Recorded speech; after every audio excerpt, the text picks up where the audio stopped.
nila kung ano ang mga posisyon ta sa barangay. Siguro nga ni nagkarambol-rambol lang, kaya familiar naman kitang maray. Si mga BDC sa AF, minsan naging CNS-PMC na, chairperson kang PMNP. So, para start po,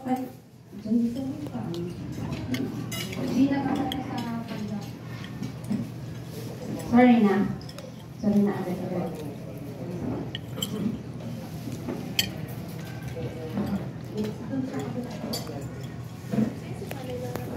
Okay, sa Barangay Nutrition Committee naman po, muna, sila ang magiging katulong at alalay ng komunidad sa lahat ng mga proyekto.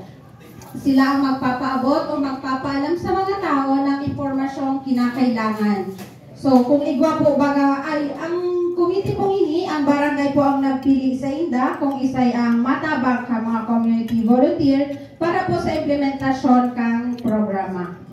Ang maghihimok din sila sa mga tao para suportahan ang implementasyon ng proyekto. Araw nga po ang sinabi ko, magbibigay din sila ng cash at in-kind na kontribusyon bilang counterpart ng barangay para sa proyekto.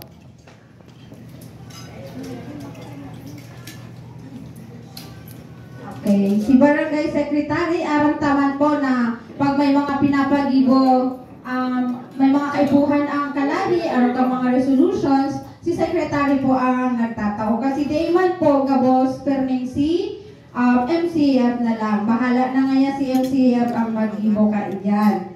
Si Barangay Treasurer naman, siya ang disbursing officer ng sub-project at tagahawak ng pera.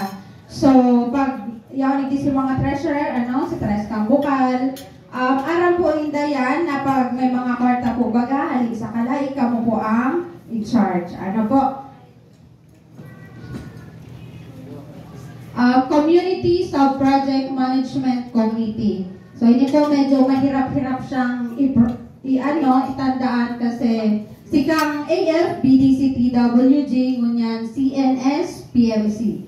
Community Nutrition Sub-Project Management Committee.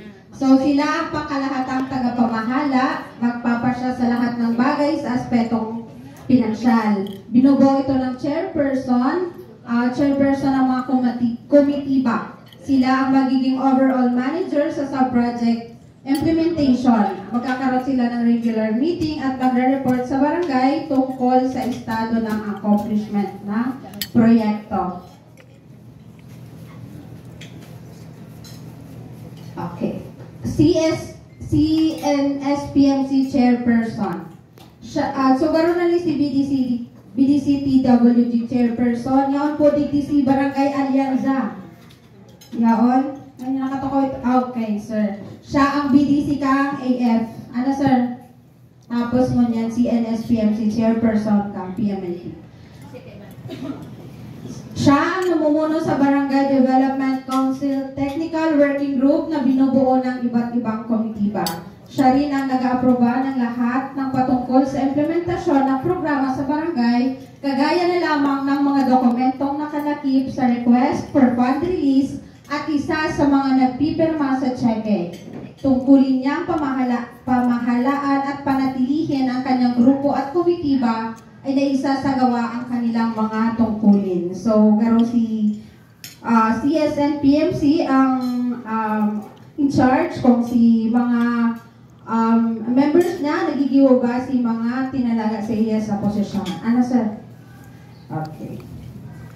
Bids and Awards Committee.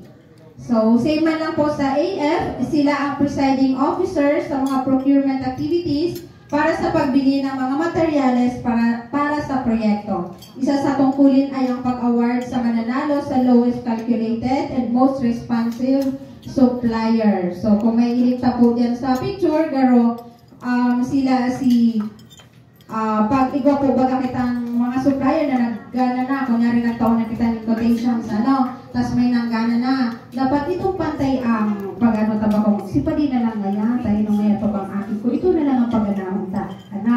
Dapat itong makatarangan mo po. Okay?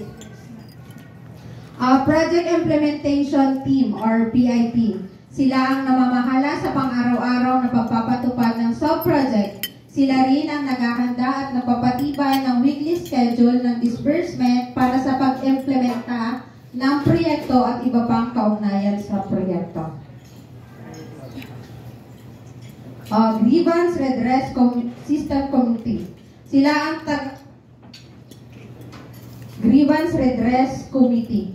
Sila ang tagapamahala sa mga reklamo, puna at mungkahi para sa ikabubuti ng sub-project implementation. Bubuo sila ng Barangay Fact-Finding Group o BFFG, na favorite ni AC, ang BFF, ang kanyang word for the day. At magpapatawag ng special barangay assembly kung may importanteng bagay na dapat talakayin at resolbahin sa barangay level bago magpaabot ng concern or issue sa municipal level.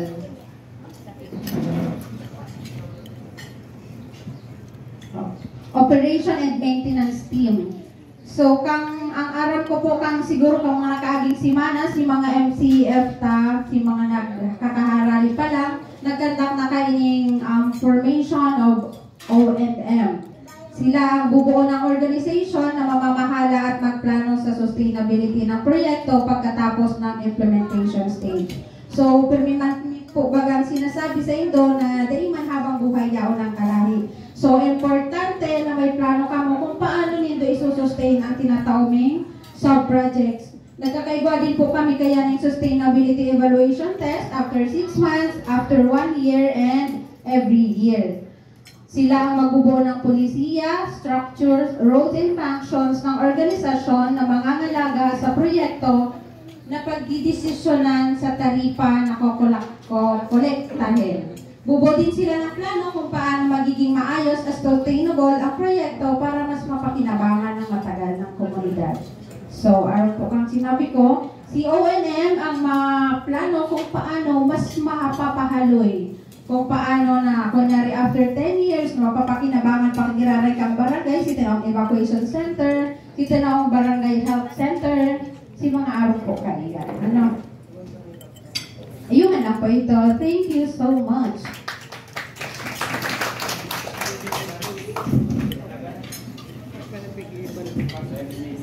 So, ayan, thank you po, Ma'am Mar.